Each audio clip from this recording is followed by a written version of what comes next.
This week on The Geek, the Nerd, and the Tangent, we're down one man, but he left us a voicemail, and we're going to talk about Infinity War.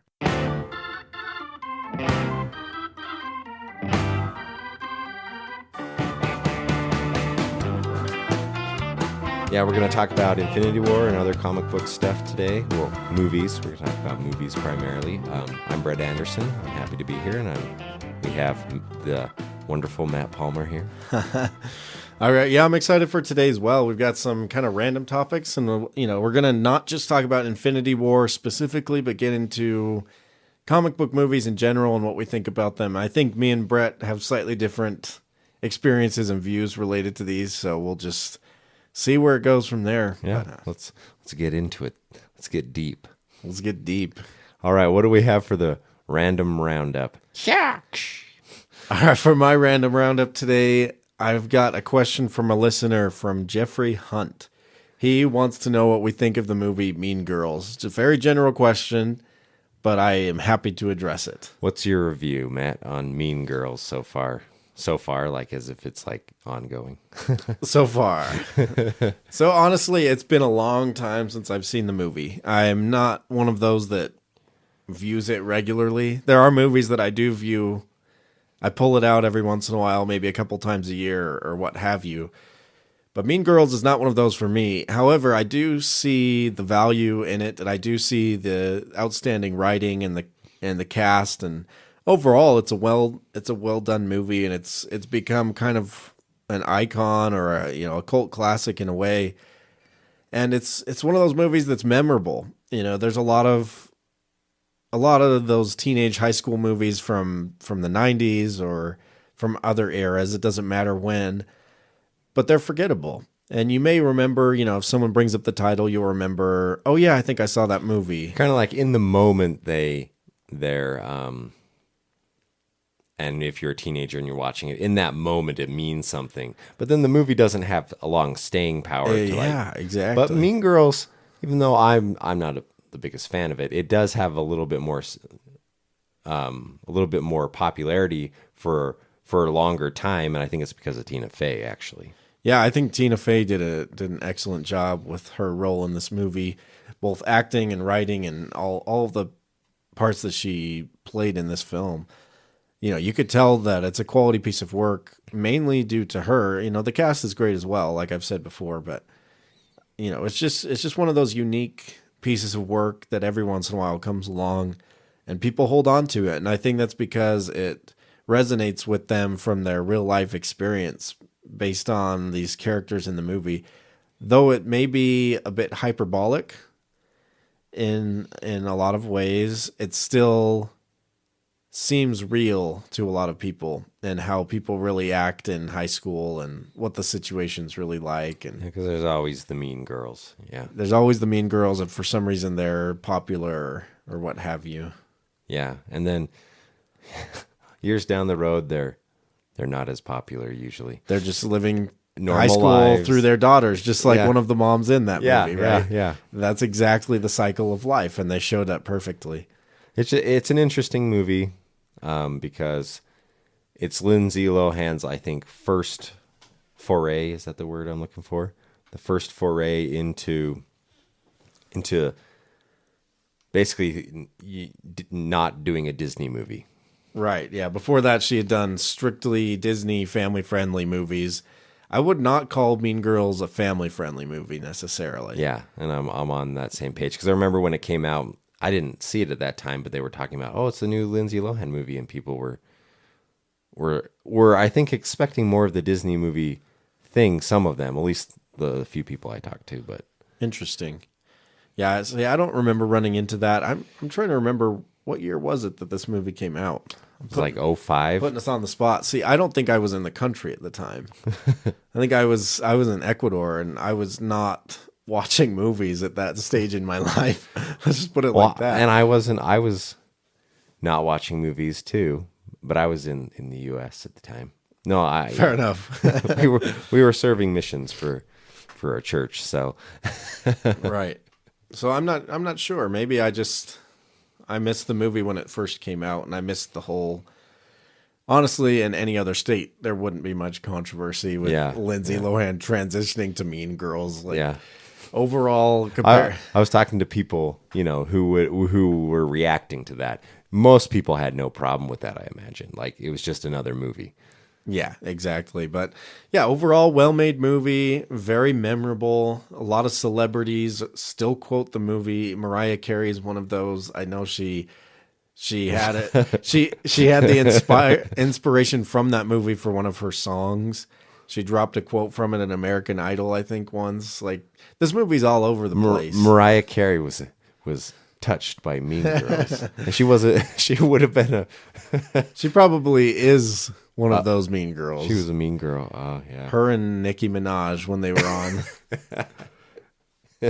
when they were together on American Idol, that was interesting. But yeah, I didn't even know that they were on American Idol together. They were, and Nicki Minaj is something else. Because there's been like 20 billion seasons, and now it's back on a different network.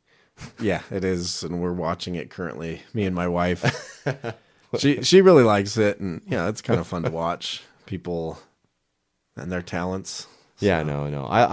I watched The Voice with my wife. So. Oh, I'm so done with The Voice. I don't know why. I'm just sick of watching. They got the original American Idol on The Voice now as a coach / judge or whatever. And who is it again? Kelly Clarkson. It's Kelly Clarkson. Yeah, that's right. She was the first one. I watched that season. Yeah. See, I just get tired of the coaches bantering all the time. Like, it just never stops on The Voice. Oh yeah, you got the Adam Levine and what's his Blake Shelton. They never stop going on there, and some people are eating it up. That's why they keep doing it. Of course they're doing it they're doing it on purpose.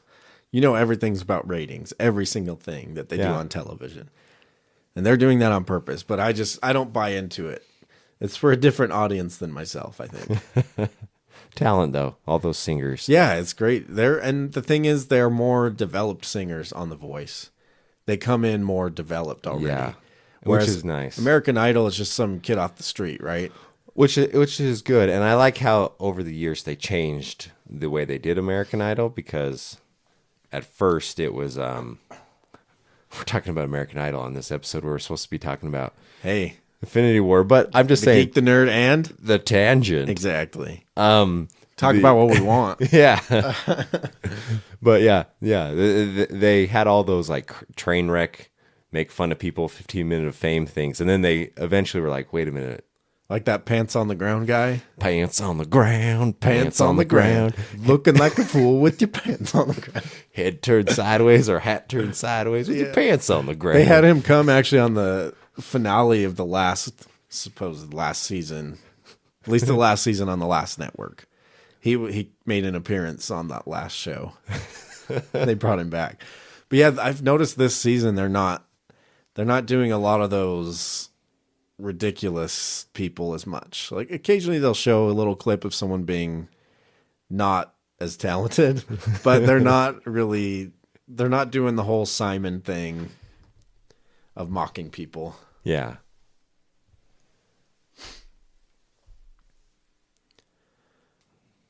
But yeah, so that's Mean Girls. That's what we think of it. And that is also American Idol.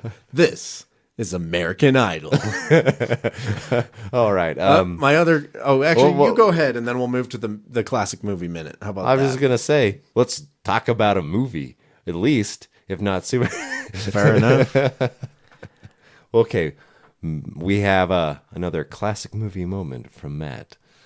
Absolutely. So this week, you've all heard the quote, and you've all seen it in different movies about, all right, Mr. DeMille, I'm ready for my close-up. And if I had a clip, I'd play it. But it's not in queue. Technical problems. Check us out on social media. We'll post a trailer or something, or maybe that clip from it. Yeah. Maybe I'll be able to find a compilation on YouTube of different references of this through time. Who knows? Yeah. That would be cool. I'll look into it. So what did you think? I've never seen it. So 1950, is that when it came out? Right, 1950. So this movie's called Sunset Boulevard. It stars Gloria Swanson, William Holden, and it has let's see, what's her name? she's kind of less of a part in it, but she still plays a big part. Her name's Nancy Olson, which me and my wife thought was interesting because we both like Little House on the Prairie. Oh. Which Nancy comes in later in the seasons. But anyway, Gloria Swanson, I have to say, she steals the show 100%. That if it was not for her, this movie would not be as memorable as it is. Certainly it's good writing and it's a very interesting premise, and they're going off of what they did a lot in these older kind of 1950s movies where they're looking into people being a little bit psychopathic and, being crazy, essentially. As Hollywood has, it's full of crazies, Hollywood. Right. And it's so interesting because me and my wife were watching this last night, and it's like watching a piece of history, but it's also watching the movie history within history. It's like historyception, because it's a movie about this lady who starred in silent films back in the early days of film, but now she's basically a has-been. And she's washed up, and she still thinks that she's a star, but no one really buys into her anymore. And she's like convinced in her mind that she's still this big star, and that if she called Cecil B. DeMille, he'd be all over her script. And anyway, it stars William Holden, who's in a hard financial situation. He's running from some guys from the bank or from the car dealership. They're seeking money from him, and he takes off down the road, happens to get a flat tire, which sends him into this driveway of this mansion that looks abandoned. And those guys happily for him, miss him. And he ends up in this mansion thinking it's abandoned, but it's really Gloria Swanson's character, Norma. She plays Norma Desmond. And it's really fascinating from that point on. Really good writing. Cecil B. DeMille actually does make an appearance as himself, which is pretty interesting. And he's actually a really good actor. He did. I was really impressed with him. Well, I think back then, especially, directors were all about directing the performance of the actor. True. And so they know something about acting. Very true. One of my favorite things that I didn't even realize this as I watched it, but my wife pointed this out as she was looking up information about the film. But some of the silent film stars make a cameo appearance in this movie. Well, they get a chance to come back because, a lot of those stars, they couldn't. Some of them didn't even speak English all that well, stuff like that. Yeah. So you have Buster Keaton makes an appearance, H.B. Warner, Hedda Hopper, Anna Q. Nilsson. You have this fun lineup of silent era film stars that just make an appearance in this movie about a washed up celebrity from the silent film era. It's just a movie full of history. I gotta check this out. It's really it's very much worth your time. And let me just say, if you reside in Utah, it sounds like May 13th through the 16th. Various Cinemark theaters will be showing this in the theater. So I would definitely encourage you to check that out. If you've ever wondered about the movie, about Mr. DeMille, I'm ready for my close-up, this is the time to check it out. And it's not just worth it for that. It's memorable for a reason. Gloria Swanson's performance is incredible. She will make you feel eerie and creeped out. Oh, good. She's really, really good. Everyone does a good job, but I have to recommend this movie. So glad that I watched it. I'm so glad that I'm going back and watching these classic movies. Awesome. I'll have to check that out. Okay. I have my roundup moment, which will transition us into Infinity War. I was looking at the Rotten Tomato scores of the past movies. I found an article that just had them all put together. So the article was dated as a few days ago, so things may have changed, like earlier this week. Especially the rating for Infinity War is probably ongoing. Infinity War, not Affinity War. Affinity. Gotta enunciate here. They have an affinity for certain things. Affinity for war.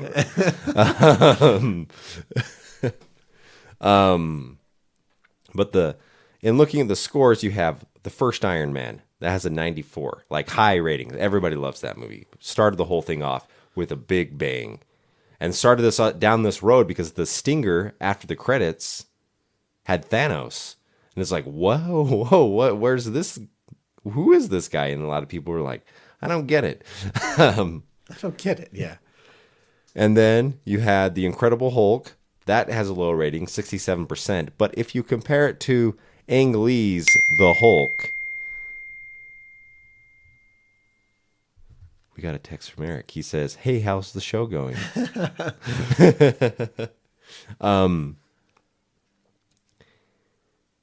In The Incredible Hulk, compared to the Ang Lee's The Hulk, I think it's 100% better. It's a much better movie. That Ang Lee Hulk is just weird.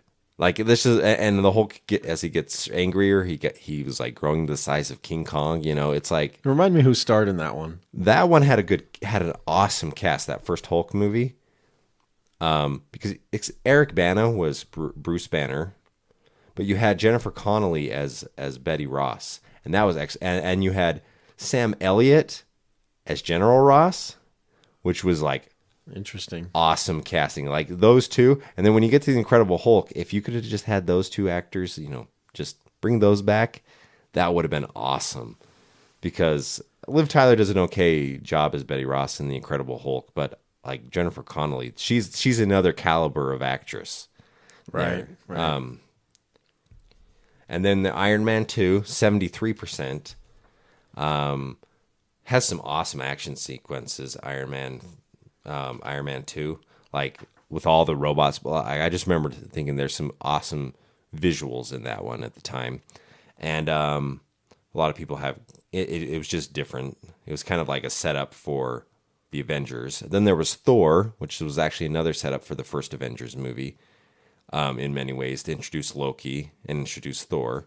I like that one. It was 77%. I had a good time watching the first Thor movie. Yeah. I did. I thought it was fun.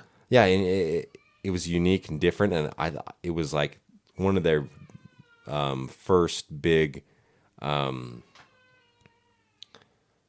taking a chance, you know. I think because it was like Thor, like the idea of Thor. How does that fit in with Iron Man? Yeah. Yeah, it's like this is kind of like a far out idea. Can modern audiences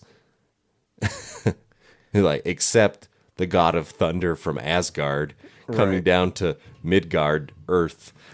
You know that modern audiences could accept Thor, especially with what's his name? That's the actor. Yeah, all he had to do was take off his shirt. Right. What? Why 50% am I forgetting his name? Chris Hemsworth. Chris Hemsworth. Yeah, thank you. 50% of the audience was on board. I'd say maybe 55%. Let's push it over the edge. Let's face it. Which is, You know, Eric was in that 55%. you better be listening to this, Eric. No. You got something to. You got a beef with Matt now. No, it's all good. And then Captain America, the first Avenger. The ending kind of doesn't make sense in many ways. Like, why couldn't he just land the plane somewhere? But I love that movie because any movie that takes place in the 40s where they're kicking Nazi-like butt kind of a thing, always entertains me. You know, Indiana Jones, Raiders of the Lost Ark, and Last Crusade. You know, those two. They nailed that right on the head. Yeah, it was awesome. Those were perfect. And it gave me that feeling, although it was a superhero movie. You know, so Captain America: The First Avenger, 79%. Then we had Marvel's The Avengers. I guess that's the official title. So that you know, and that was like majorly important, because that pushed things even farther. Was that the one? No, that was the one with the stinger with Thanos.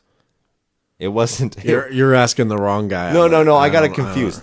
Iron Man didn't have the stinger for Iron Man was Nick Fury. Say, oh, we're on the road to getting the Avengers, and then the first Avengers stinger, man, like it's been so long, I need to watch these things. It all blurs together. The first Avengers stinger was Thanos. And then so go through it. So you have the Avengers, 92%. That one was huge, awesome. Joss Whedon did a great job directing that. Everybody did good. Then Iron Man 3 at 80%. Thor: The Dark World, 66%. Understandably so. Yeah. I would rank that one lower. It's weird and not. They just kind of looking for. It's forgettable. Yeah. It does introduce, I think, another of the stones that goes on the gauntlet, the Infinity Stones. Then Captain America: The Winter Soldier, 89%. It's a good one. I thought I liked that one. Yeah, audiences liked that one, and I think critics liked it more than some other ones as well. Yeah, and then Guardians of the Galaxy, 91%. Like that first Guardians of the Does Galaxy. Does it happen to say the audience score on that? Not on the list that I'm looking. I'd have to look it up. Because I would guess the audience score is up there as well. Oh yeah, people were talking about that movie all over the place.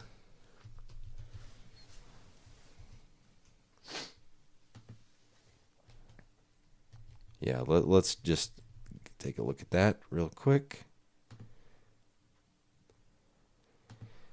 That was in 2014 that Guardians of the Galaxy came out, and the audience score is 92. 92, yeah. I figured it'd be one of those that critics and audiences liked alike.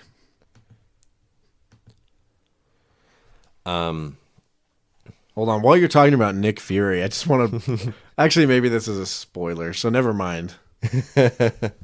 Yeah, oh yeah, we can't... We'll have to have, when Eric comes back, maybe have kind of a spoiler-ish Infinity War review. In general, my philosophy is to keep my reviewing to spoiler minimum. Well, we need to give a little time for people to see it and then give people full warning. Absolutely. And that's what we'll do. So no worries on that. We'll try not to spoil anything for newer movies. But once it's been out for a month or two, we'll let you know, and we'll say, hey, we're going to talk about this movie in depth. Especially if it's I'll hold that thought. Yeah. I'll hold that thought. Then after Guardians of the Galaxy, you had Avengers: Age of Ultron, 75%. Ant-Man, which was like out of nowhere awesome. I loved Ant-Man. Was 82%. And then Captain America: Civil War, 91%, which is really, that's Avengers 3. Yeah, for sure. Because that's just the Avengers movie. Because it was less about Captain America and more about the whole team. And mixing things up there. Doctor Strange, which actually, Doctor Strange, 89%. That's actually higher than the Ant-Man score. I like Doctor Strange a lot. In fact, I want to go back and watch it, especially after watching Infinity War. Is it still on Netflix? Yeah, I don't know. Maybe it was for a while. It was for a while. It might still be there. I think it is. Then you had Guardians of the Galaxy Volume 2, 83%. Not as good as the first. No. It seemed to take all of the things that caught people's attention in the first one, and this is typically what happens in sequels, and then ramping that up. And I'm thinking they could have toned down the humor in a way that it was a little more excessive. Like the humor just was like potty humor. Yeah, they went a little overboard. And I know there's a lot of potty. So let's times 2. Yeah. There's a lot of potty humor in the first one, but it was like here and there, and it was humorous. But this one just seemed to be amped up. What's the word I'm looking for? Just overboard on some of that stuff. That was my opinion. But and the story is kind of weird because the Living Planet dad villain guy, Kurt Russell, like that was interesting. I have to say that it's really hard for me to take Chris Pratt seriously in anything. Well, and I think he will always be Andy from Parks and Rec. That's all he can be to me. I can't take him seriously. And he's awesome in Guardians of the Galaxy. He really is. He's perfect for the part. Perfect for the part. He is. Then Spider-Man: Homecoming. I still have not seen the last killing me, third Bret. of that You're movie. killing me. I need to do that. I'm like, I don't know what happens here. The last third of the movie? The last I thought you haven't third. seen it at all. No. I've seen. Yeah, no. Now I've seen most 2/3 most of it. 2/3. Maybe it's only half. I don't know. He's got his suit taken away from Tony Stark. And then I'm like, how's he going to stop the Vulture without his suit? And how's the girl situation going to go? I don't know. Right. You'll find out. Find out eventually when I get around to watching it again. Thor Ragnarok. hilarious movie. That's the movie that had the humor where Guardians of the Galaxy Volume 2 should have been in some ways. It's unique to itself. I loved it. It was fun. It was. They made it fun. I thought a little bit of it was like, okay, that's a little much. Oh yeah. Did I say 92% for Spider-Man? It's 92%, and then it was 92% for Thor Ragnarok. And this is the interesting about Thor Ragnarok. I took my wife, and she liked it. And that means something. Now, she didn't love it, but she liked it. Then Black Panther, 96. If you haven't seen Black Panther yet, watch that before you watch Infinity War. Right. Because he's in Infinity War. And it's such a good movie. So that brings us to Avengers Infinity War, which, let's see what the current... Avengers Infinity War. This was an interesting movie. We'll get Erich's take on that here in just one second. So the tomato meter, the critics are saying 84. 84. And audience is 93. Okay. So which is to be expected. Audience members, Marvel fans, if you've liked all of them, if you're still watching these movies, it means you like their formula. Yeah, and I think you're gonna like this. I'm not sure that's the case for myself. See, I probably liked it more than. I definitely liked it more than Matt. Matt's definitely experiencing superhero fatigue. Oh yeah. And I think a lot of people are, but this has been a build up for this. This, in some ways, has been a culmination of all this, like Guardians of the Galaxy with Thanos and the Stinger, all this stuff. It's like, I wanted to see the Infinity War. I wanted to see them fight the big guy from space, kind of a thing. Sure, everything's coming together. It's the movie, where it starts to come together. After 19 movies? Yeah. Like, come on, guys. I mean, we got to wrap this up and maybe tell another story at some point. Yeah. Find a new formula. Well, eventually, if it stops making money, then that's when they'll redo things. Well, I think there'll always be some sort of superhero movie coming out, because there's been superhero movies, and we're living in some special era right now. But there's always been superhero movies coming out. They just haven't been successful as they are. You have Superman movies since 1979. Right, Superman. At least the first one that's memorable. People always remember the first Superman. Oh yeah, it's a great movie. It's a great movie. And then the first Batman, 1989. But there was and then through the 90s there was actually some superhero movies there. Yeah, 90s struggled with superheroes a little. Well, yeah, and Batman in particular went some weird directions there when you get to Batman and Robin. Yeah. And Batman Forever. Yeah. Oh, Batman Forever is better than Batman and Robin. Oh, Batman and Robin's is like, this is the worst Batman movie ever made. And because it's so bad, people watch it still, because it's just like a train wreck where you're like, right. So funny. And it's like us going back to watch The Shadow of Light. Oh yeah. I don't know if you guys would be able to look that up. That's like a local Utah movie. That's something for another day. If we posted it online, I wouldn't worry about them finding out, because the people who made it probably don't even get any type of royalties from anything they did in it, because no one's buying it. Well, actually, you bought it, Matt. I bought it twice, actually. Twice. The DVD got ruined, so I bought it again. And I bought it for someone one time. Oh. For like a birthday present. So they've at least sold 3 copies. 3 copies. I think actually the first one my dad got from a tenant, because he was like a property manager. So I think he got it from a tenant that maybe knew the guys that did something on the show. Who got a free copy. They gave him a copy. So that was when we first got a DVD player, I think. And we were always a little behind on the technology things. And we finally got a DVD player. I mean, it's a while ago, obviously, but pretty funny. Man, back when... Oh, funny. Well, and then... Man, that was a tangent. The Geek, the Nerd, and the Tangent. Yeah. So... Well, should we listen to Erich's review? Yes, let's do. Let's do. By all means. Let's go ahead. Hey guys, it's me, Erich. You guys better play this on the show, because I'm going to be honest here. I did not like Avengers. Infinity War is not my favorite Marvel movie. It was lackluster to me. It just, I mean, it was trying to be something. I feel like it was trying to be something.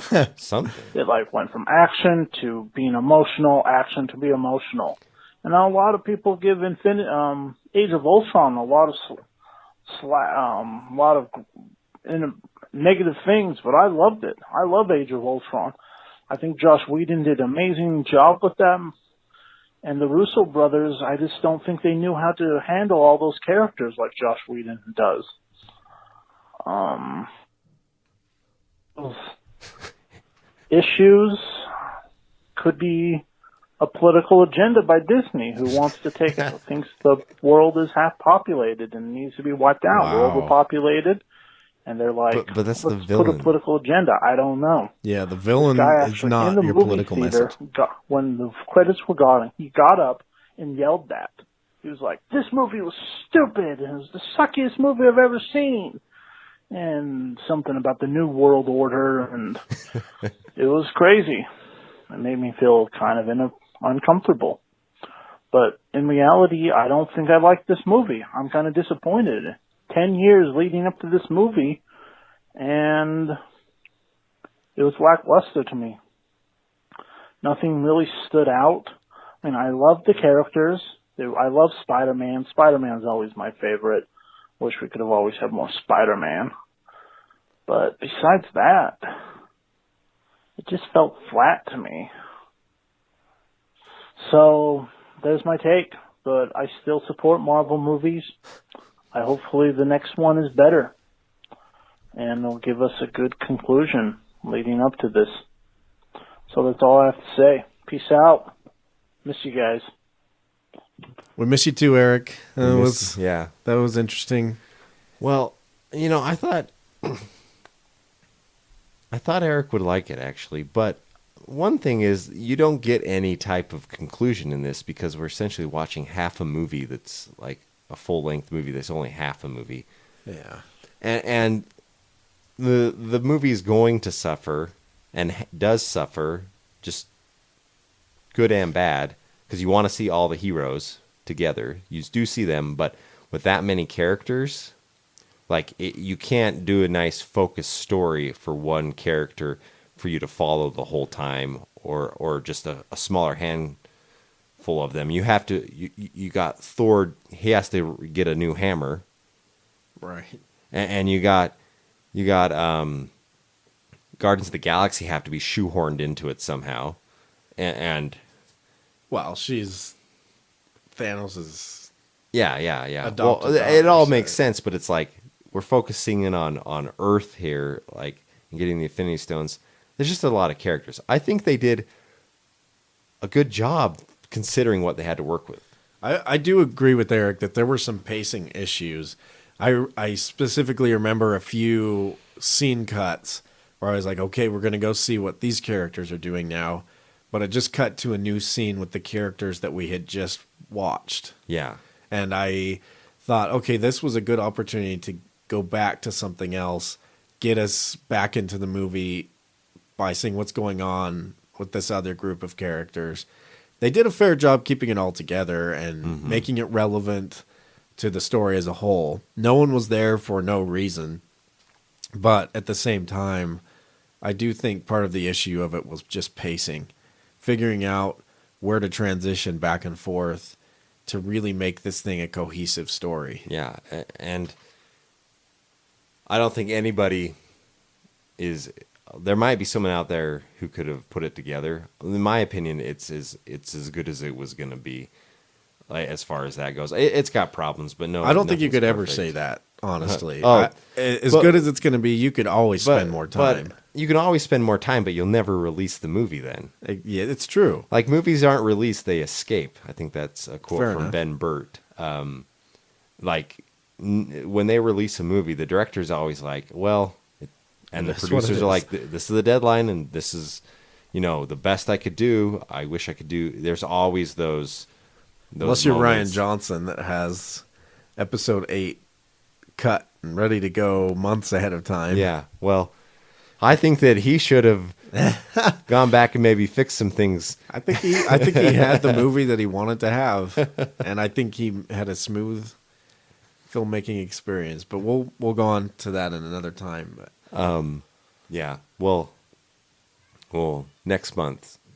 yeah, We'll yeah. dive next into week. Next week we're diving into Star Wars Yeah. because it will be the 5th of May.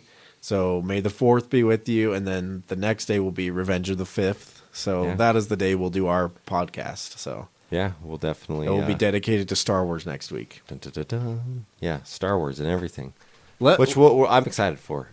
Let me say one thing about Infinity War is I thought I'm a tough man to please as far as humor is concerned. I don't laugh out loud at a ton of things because I feel like I don't like the cheap laughs, and I get Because you just don't like to laugh. You have no I have no laughing soul. laughing soul. You don't think life has anything to laugh at. No, nothing at all. I will say you have to earn my laughs, and I like if I'm at the Minions movie, I'm not laughing at the Minions, except maybe in the first Despicable Me, because it was still funny.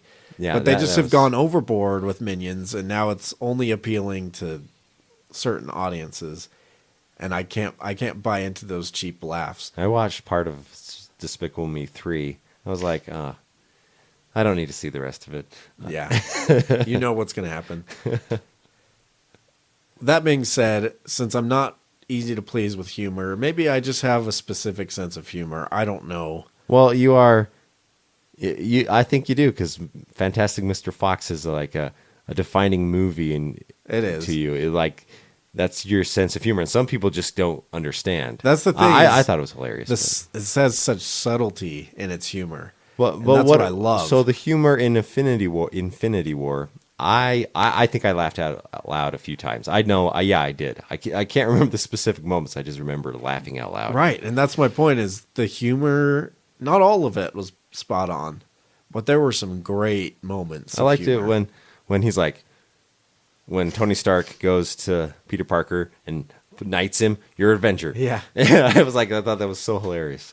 There's some great moments. There really are, and I think humor is one of its saving graces. What'd you think of Thanos? Whatever. Whatever. Thanos is it's fine. like the villain, like He's very clean, computer generated looking. yeah. You know, not. It doesn't strike me as real. You know, when it's just him on a planet, it looks like a very high budget cartoon. Yeah. Oh yeah. You There's know, a and lot. that's what of, it is. Well, and would you expect anything different? Really, they're trying to pull it from the pages of a comic, and I think, while watching this, I was thinking, 15 years ago, a kid reading comics would have thought, oh, there's no way you could make this into a movie. There's no way. And now they're making movies that are almost like things that happen in comics are happening on the screen, like weird, crazy stuff. One thing I got to point out in this movie is I feel like some of the performances were very much phoned in. I think Mark Ruffalo in particular, Oh yeah. and Robert Downing Jr. I think they're checked out on these movies. I think they're in it for the paycheck and they're just trying to see it through to the end. But I think they phoned it in 100%. Well, and it's good that they have a commitment to maybe follow through on it, because they know a lot of people want to see it, and I don't criticize them for that. But especially like Mark Ruffalo, obviously, it's obvious that they're holding back the Hulk, because the Hulk's got to have like some major appearance in the second half. They're obviously, and it is what it is. The Hulk is something weird to work with in a story, considering just the nature of he's supposed to be like on a power level above all the other characters, kind of a thing. And I think it really worked in Thor Ragnarok, where they went with him. Where they went with him. Yeah. Yeah. So overall, let me ask you this. Let's, if it's okay with you, Oh, transition a bit here and just no problem. let me ask you, what are your top 3 superhero movies? Oh, Doesn't have to be Marvel. I really like top 3. Now there's been so many Marvel ones, and I have a lot of.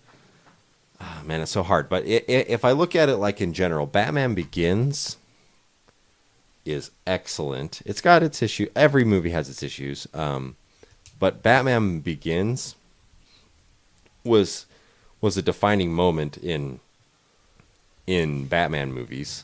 Like, you were never going to turn back after that one. It's like, okay, what are we going to do? And then we went to The Dark Knight, which I love, but Batman Begins is more of that I don't know, something about it is like, this is a Batman movie that I didn't know I wanted to see. You know, I went into it with my brother. We were like, oh, let's just go see the Batman movie. You know? Which brother? Oh, it was Oli. We went and saw it, I remember. And we came out of it like, that was good. Like, you and then I don't think its opening weekend was that great. Was it 2003 or? This was like 05. I think I saw it in 05. Maybe, yeah. It was 05 or 06. And I don't Wouldn't think have been 06 because I saw it before I left the country. Okay. Yeah, so I think it was 05. And word of mouth got around, and everyone was seeing it. It was like the greatest Batman movie that had ever been made.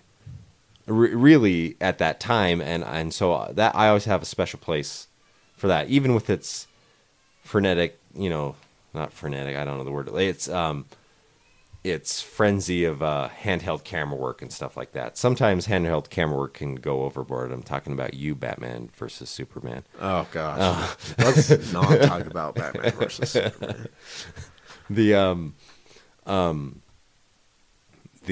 Or Superman, Man of Steel, handheld camera work is like, why is the camera moving right now? Like, I know you're trying to like give us a certain feeling, but what is this feeling? Well, it doesn't make sense. But then I really like X-Men too. X-Men United, whatever its title is. And obviously it builds off X-Men. But that movie, like when I saw it or whatever, like, and just watching it over and over again, because I could watch it over and over again. Because I liked it that much at the time. Now, I don't know if I haven't watched it for a while now, but those X-Men movies were the first ones. Then, after a while, things went overboard. X-Men 3 on is kind of, I like aspects of the different movies or whatever. But X-Men and X-Men 2 kind of grouped together. And then, I need to go back and see Doctor Strange. I think I'd like that. I need to see it again. I think I'm thinking back to it after watching Infinity War. It sounds like I keep saying Affinity. Affinity for Doctor Strange. I made like affinity of those at Scout Camp.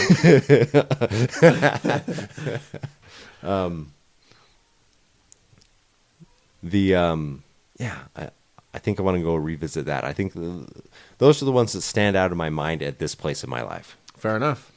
I think for me, my number 3 pick is the original Spider-Man with Tobey Maguire. Now, I know that's not necessarily a popular pick, but I think that was huge. That was the springboard. That for was all huge. This. Yeah. Like you had the X-Men, and that was huge. I really think the X-Men, it was a game changer, but then it was set on its course that we are going through now, passing, on that same trajectory with Spider-Man, Tobey Maguire as Spider-Man, because that was like, wow, we're seeing Spider-Man swing through buildings. Yeah. Like that you'd never think that you could even see in a movie. Like if you were back in the 90s, you were thinking about that, Yeah.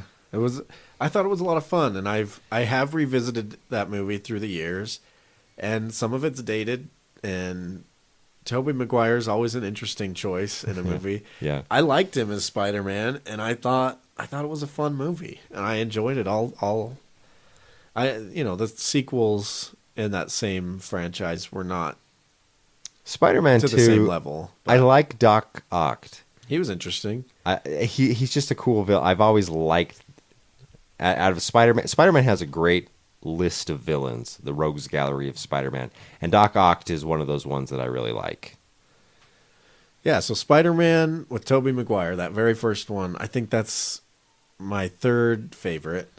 My second favorite, I'm actually going to go with Spider-Man Homecoming.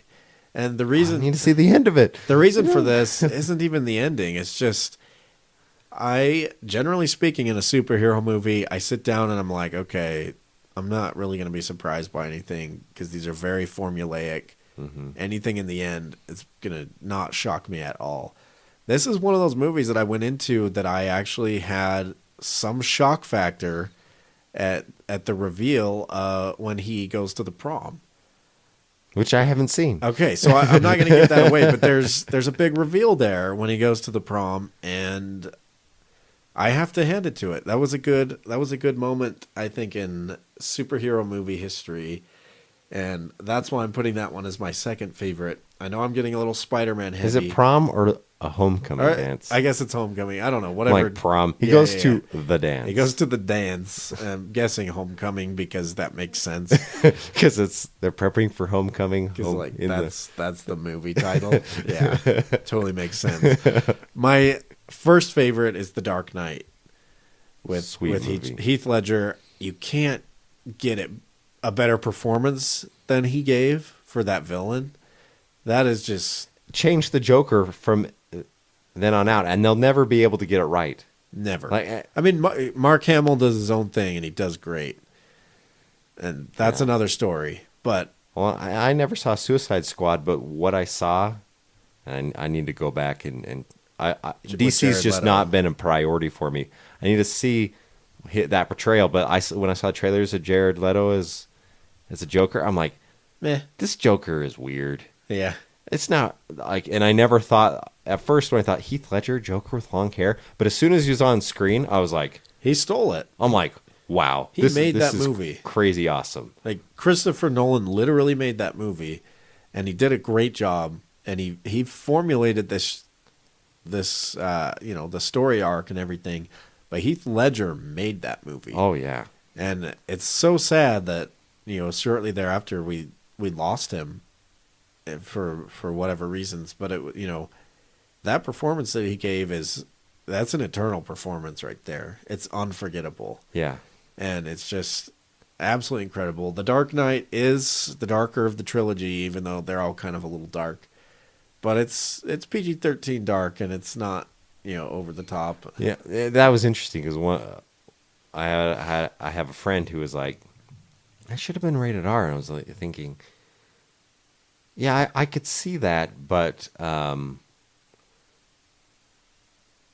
could see that, but it didn't seem. I didn't feel that way when I came out of it. Now, a lot of people were like, "Wow, that was the darkest yet," and I do think, like I said last week, Batman should appeal to a large audience. It can't just totally be like. I see what you're saying. Because I think with Zack Snyder said some weird things about, like, if he would have made a Batman movie, which he did end up making a Batman movie, but he would have like done all kinds of crazy stuff, and I was like, I don't want to see that Batman movie. And we can see his treatment of Batman and his treatment of Superman, and we're like, I don't want anything to do with that, really. Yeah, it's not very good. Yeah, DC has its issues. Marvel's found its formula. I gotta say, I am burned out with superhero movies. I was surprised to see that I think I've seen all of the Marvel ones, minus the Incredible Hulk. Which is weird to me because my wife always tells me, why do you keep going to these superhero movies? You don't care about them very much. I'm like, I know. I just feel like I need to see them in case, I guess partially because I like movies. I like to see any movie. And if it's good or bad, I like to know why. So I like to watch it and be like, okay, that's a bad movie. You get pleasantly surprised. Sometimes. And other times you're like, okay, yeah, it was a good popcorn flick. Yeah. Age of Ultron, I cannot remember a single thing that happened in that movie. Yeah, Matt, before we started the show, Matt's like, where did Vision come from? Yeah. And he's like, Well, Vision was in Age of Ultron and Civil War. Right. But Civil War was a much better movie. Age of Ultron was totally forgettable to me, minus James Spader's voice. And that's Which only was because I awesome. happened to be watching Blacklist at the time that I Yeah. watched that movie. And I was like, oh, whose voice is that? Oh, James Spader, who's an incredible actor. Mm-hmm. I love his acting, especially in Blacklist. He carries that show, but that's a tangent. I don't know what keeps bringing me back to these movies. I just partially like to go to the movies, and I like to be able to talk about movies with people. But these movies aren't really hitting any buttons with me. They're not hitting it home. And I think that's because they're so formulaic. There's no surprises in these movies. Well, generally. to you, there's no surprises, or they're no surprises that don't land right for you. They don't land. Yeah. They're just surprises that, although you didn't say, this is exactly what's going to happen in this movie, they don't surprise you when they happen. They're like, okay, yeah, that makes sense that happened. And part of that's good writing, but also part of it's like, I want a good movie, a good story about something that I'm not predicting, right? Yeah. Well, and I think you got to walk a fine line, because you can have movies where, like, I did not see that coming and that was bad. Like, you need, I think that there's a kind of idea of, like, when something happens that was unexpected, you're like, you got to have that, like, oh, I should have known moment. Because I think that's the satisfying moment where you're like, oh yeah, I knew that was going to happen. That's boring and not fun. Or where it's like, oh, Nazis on surfboards and aliens, all kinds of weird stuff all of a sudden out of nowhere. That's always like, what? So when it's super jarring and you're like, that took a stupid turn. Yeah. It's that in between where it's like, oh man, I should have seen that coming. Like, where it's like totally satisfying. Yeah. I mean, I live for the movie experience. That's part of And you go to who the I am. theater and you're focused. I was in the theater. I was like, oh yeah, this is the way to see this movie. It's the way to see. Any movie, Most because that's movies. what they're all made I think for. that's what Unless it's you're watching a made-for-TV movie, that's Yeah. the way they're intended to be seen when they're made. Right. And And it's fun. And anytime there's a classic movie that I know about, I love to go to the theater and watch it. Like me and Eric just saw Close Encounters of the Third Kind. I need to. It was so much fun to that. see that in theater. Eric had different opinions about it. Well, that's a movie. 'Cause I haven't seen it, but it's like one of those movies where, like, Eric's not going to like this, but he's got to watch it anyway. He has to watch it, yeah. But that's another discussion. I got to give 2 honorable mentions real quick. I loved Ant-Man. It was just so funny and good. so enjoyable to watch. And then Black Panther was a great movie, and I had a lot of fun watching that. I thought there were some really poignant messages from it that I thought were important. I think that's probably the most more political than Infinity War. Infinity I War, don't sorry, know, Eric, but it is not politically charged. I don't think it's politically charged. Now, anybody, I think the he's imagining, sorry for the non-Utah or non-LDS listeners that have no idea what Saturday's Warrior is, but I think Eric's just picturing the dance off of the bad kids singing about population control and like I don't know. Well, no, because the whole thing isn't, because Thanos is wanting to control the population.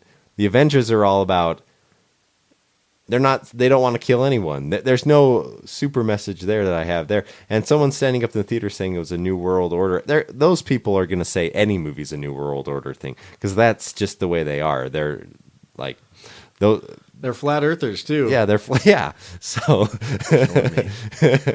Oh, flat earthers. they don't trust anyone, and they're prone to go down rabbit holes of conspiracy theories and stuff. So It's healthy to question things, but not be crazy about it. agreed. Let me ask you, what is your rating for Infinity War? If I had a good rating system, well, I like the yes or no type rating system. That's fine. 50, like where it's like, yes, it's worth your time. No, it's not worth your time. In my mind, if you've seen, now caveat here, it's not super clean. If you've been watching all these movies, yes, this is, go see it. Go see it right now. Right. Just drop what you're doing and go see it.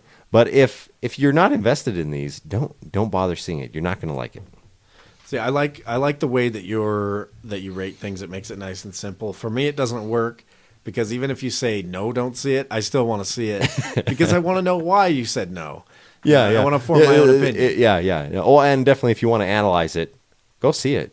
Yeah. And I would recommend people seeing it, but if you don't want to give money to Disney to make more of these movies, then you have to pirate it. Yeah. Yeah. I'm going to give this movie a C+. I go with the letter grading because teaching is part of what I do. I'm in background of teaching. I can see that as your score. Yeah, that fits you. It's a C+. And that a C+ from Matt's not necessarily a bad thing. It's not. I gave The Greatest Showman a C-, which Bret's wife was very.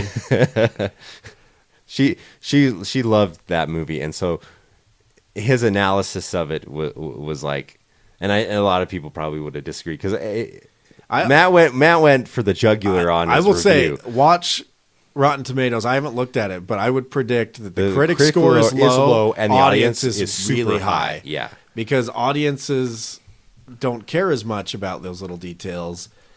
Whereas if you take it from a more critical standpoint, it's not very good. But a C- is still passing. It's just passing. A C+. C's get degrees. Yeah, C's get degrees. C+ isn't bad. The reason I'm giving that is phoned-in performances. Fairly predictable movie. I mean, you don't know exactly where it's going, but it doesn't shock you where it's going. And I think these movies that are split up into two movies, the only movie that really could break the rules and have no ending was Empire Strikes Back. Oh, yeah. Any other movie, when you don't have an ending, and I mean, even Harry Potter Part 7, or Part 1 of Part 7, Part 7. Is thinking, okay, this is, got this whole story we're telling, but even then it's like, oh man, I feel like when I come out of the movie, I need to have an ending. I don't know. They kind of wrapped it up. They wrapped it up with a Horcrux. Wrapped it up with Voldemort finding the wand, and that had a good story already written to be based on. Infinity War, they're taking ideas from all kinds of different things and trying to make it work. Yeah. And I guess it kind of gave you this, everybody's, Thanos won. This is the result of of the bad guy winning, and I guess that's the ending of the story. Yeah, if people fade into dust or whatever. Okay, that was a spoiler. Spoiler alert on that one. I'll have to cut that out. or go in and just put spoiler alert before you say it. Yeah. I mean, I think that's all I really have to say about that movie and superhero movies in general. But Thanos really didn't win because we're going to get the second part where Thanos is going to lose. Sure. We know that. Yeah. So it's part of what you do in the middle of a story. So really, you have to go to a dark place before you go to the light. You can get spoiled on this, but really the movie doesn't end. Yeah, it's not really an ending. So we don't know what's going to happen, but Matt will see it second part anyway. I'll see it because I want to see how they conclude it, and maybe they can get a B-. Maybe, but maybe they could get an A. Based on maybe I gave Spider-Man: Homecoming an A-. Maybe the second movie will make you look back at the first movie and be like, okay, if I watch them together, Infinity War gets a higher rating. Yeah, we'll see. We'll see. All right, that's superhero movies. That's Infinity War. Let us know what you think about it. You can send us an email at geeknerdtangent@gmail.com, or you can hit us up on Facebook, Twitter. We have a Twitter and we have an Instagram. Any of those. Plus, we have the voicemail line. What was the voice? Is 801-796-6668? I think that's what it is. I don't have it memorized. I'm sorry. No, I think that's what it is. We'll double check that. But let us know what you think. Give us feedback. Let us know things you maybe want us to talk about. We definitely want to have your opinions on the movies and the things we're talking about. Let us know. Yes, please do reach out like Jeffrey did this week. We addressed his questions. Yeah, thanks for the feedback. Thanks for the request of what you want us to talk about, Jeff. Yep. And we'll see you next time, I guess. From Bret. Have a good week. All right, you guys take care, and I guess this is us signing out of a discussion of superhero movies that I could probably care less about, but I, for some reason, continue to invest my time and resources into them.